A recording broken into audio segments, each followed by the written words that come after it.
Assalamualaikum warahmatullahi wabarakatuh. Perkenalkan, nama saya Muhammad Rayhan Noval dengan NIM A11 2023 14914. Di sini saya akan mempresentasikan proyek UTS Bengkel Coding dari kelas Data Science DS03. Yang pertama yaitu Data Understanding dan EDA, konsep EDA. Tahap ini bertujuan untuk mengenali karakteristik dataset, menemukan anomali awal, dan memahami pola dasar sebelum data diproses lebih lanjut. A. Eksplorasi awal dan identifikasi fitur. Berikut kodenya dan berikut hasilnya seperti ini.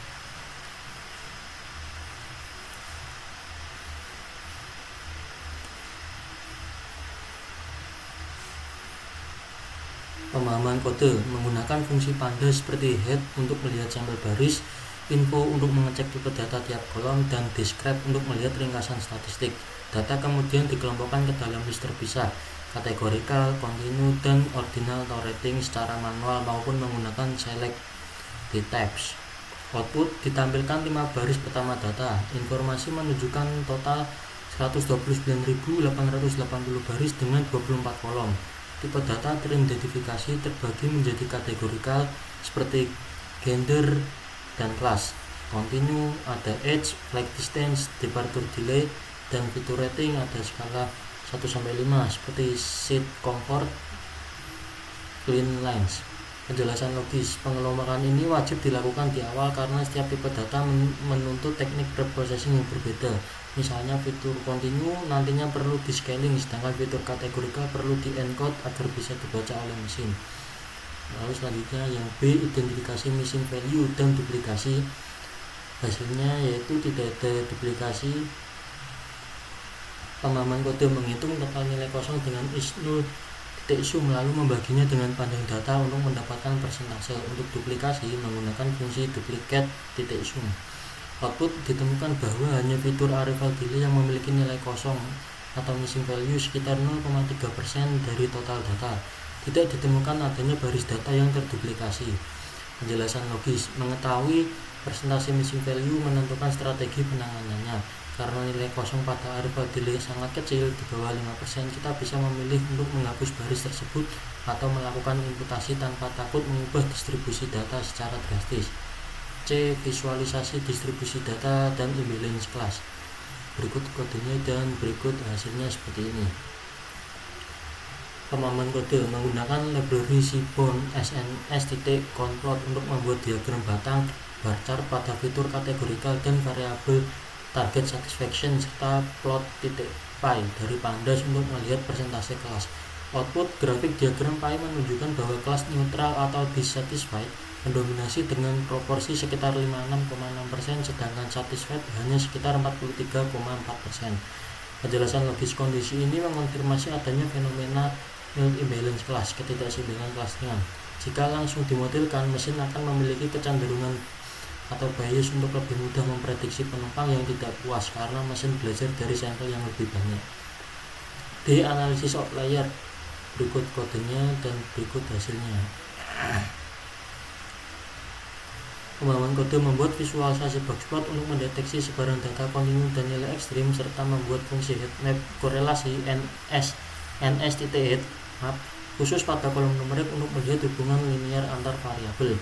Output pada boxplot terlihat banyak titik outlier pada flight distance, departure delay, dan arrival delay. Pada heatmap terlihat warna korelasi yang sangat kuat, nilai mendekati 1 antara departure delay dan arrival delay. Penjelasan logis, outlier pada waktu keterlambatan adalah data yang valid, namun perlu ditangani, misal dengan metode capping agar tidak merusak sensitivitas model. Tingginya korelasi antara waktu terlambat berangkat dan tiba menunjukkan indikasi multikolinearitas, di mana kedua fitur tersebut memberikan informasi yang tumpang tindih. Lanjut yang kedua, direct modeling. Tahap ini bertujuan untuk membangun model baseline menggunakan data mentah dengan pembersihan seminimal mungkin sebagai tolak ukur benchmark performa awal. Berikut kodenya, lalu berikut hasilnya seperti ini. Penjelasannya yaitu A. Penentuan variabel dan pembagian data. Pemahaman kode memisahkan kolom satisfaction sebagai variabel target Y dan sisa kolom lainnya sebagai fitur prediktor X Kemudian menggunakan train test split untuk memecah data menjadi 80% data latih train dan 20% data uji tes. Outputnya yaitu data berhasil dipecah, variabel X berisi fitur-fitur penerbangan dan variabel Y berisi label kepuasan. Penjelasan logis, pemisahan train test mutlak dilakukan agar model dapat dievaluasi secara adil. Model dilatih menggunakan data train, kemudian diuji kemampuannya menebak data tes yang belum pernah ia lihat sebelumnya untuk mencegah overfitting. B. Pemodelan awal, menginisialisasi 3 algoritma kualifikasi, misalnya logistic regression, decision tree classifier, dan random forest classifier. Masing-masing algoritma memanggil fungsi .fit untuk proses pelatihan pada data latih X-train dan Y-train. Outputnya, ketiga model berhasil melakukan pelatihan matematis berdasarkan data baseline yang diberikan.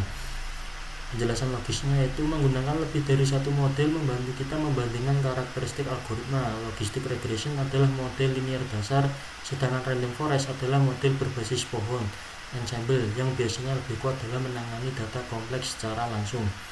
C. Evaluasi model. Model memanggil fungsi predik pada data uji, kemudian membandingkan tebakannya dengan data aktual menggunakan fungsi matriks seperti akurasi score, classification report, dan confusion matrix. Outputnya menghasilkan skor akurasi awal. Random forest kemungkinan menghasilkan akurasi tertinggi, diikuti decision tree, lalu logistic regression yang mungkin memunculkan convergence warning karena data belum diskalakan. Penjelasan logisnya, matriks seperti precision dan typo lebih penting daripada sekedar akurasi, terutama pada data yang sedikit imbalance.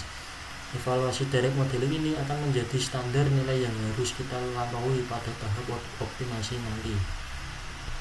Lanjut yang ketiga yaitu data preparation atau pre-processing data, tahap krusial untuk mentransformasi data mentah menjadi format yang ideal dan siap dicerna oleh algoritma mesin. Berikut kodenya.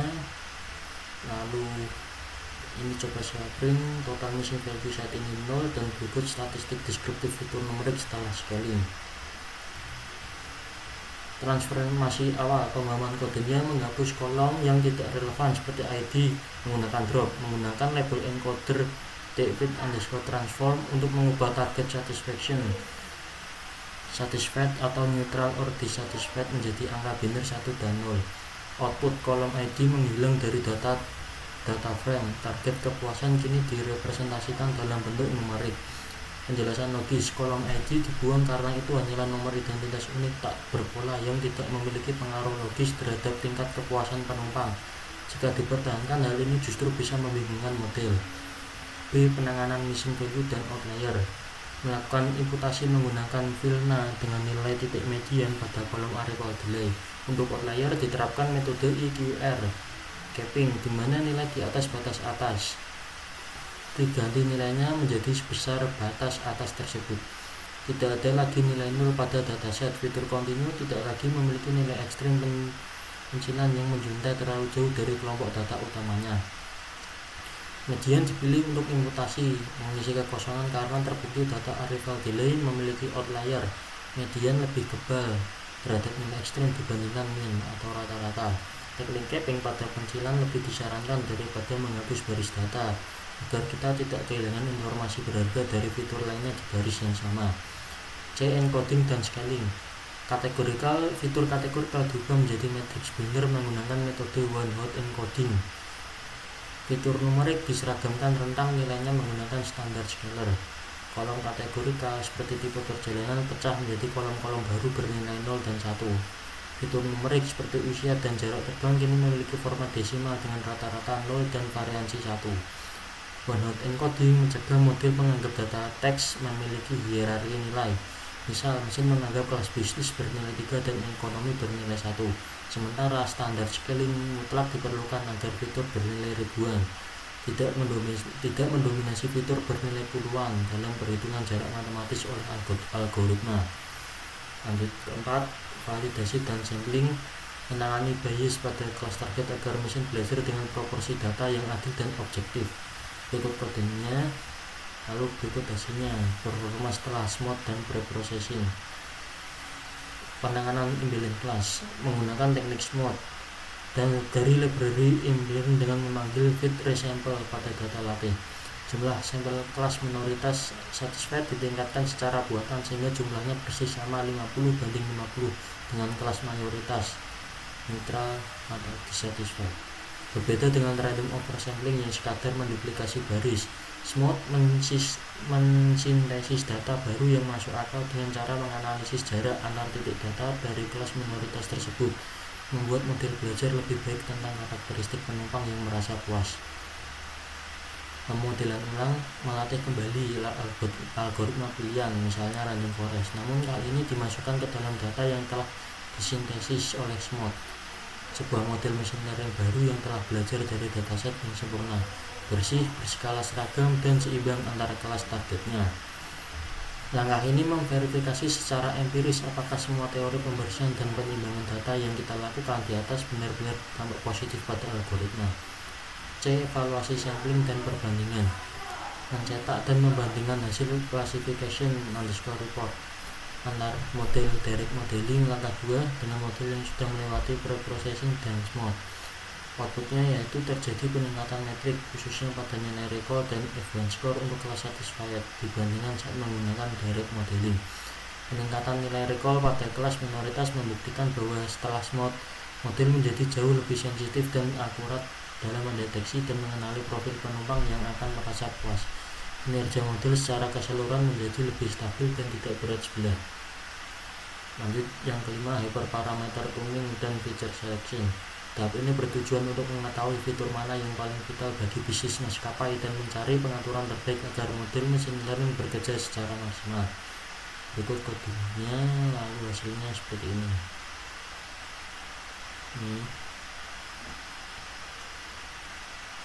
Feature selection analisis fitur penting berdasarkan visualisasi grafik. 3 fitur teratas yang paling berpengaruh terhadap kepuasan penumpang secara berurutan adalah online boarding, in-flight wifi service, dan type of travel personal.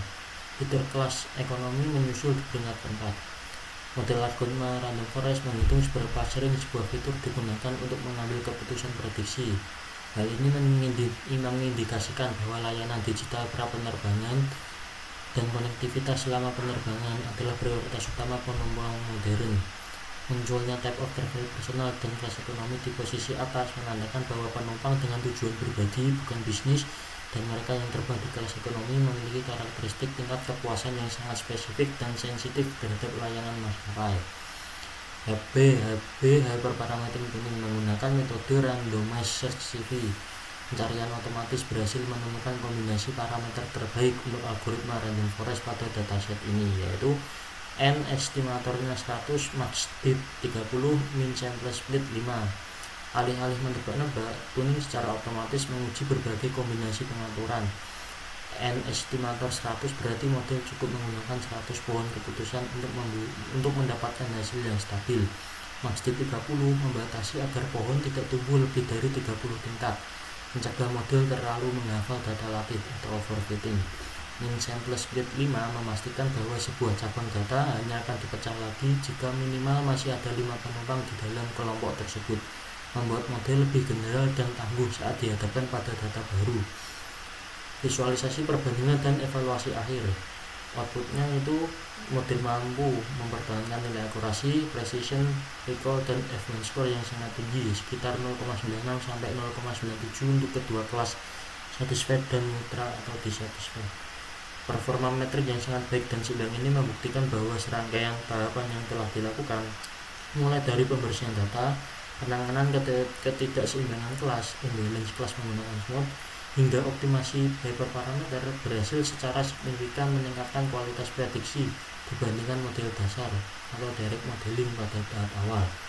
Sekian dari presentasi saya. Wassalamualaikum warahmatullahi wabarakatuh.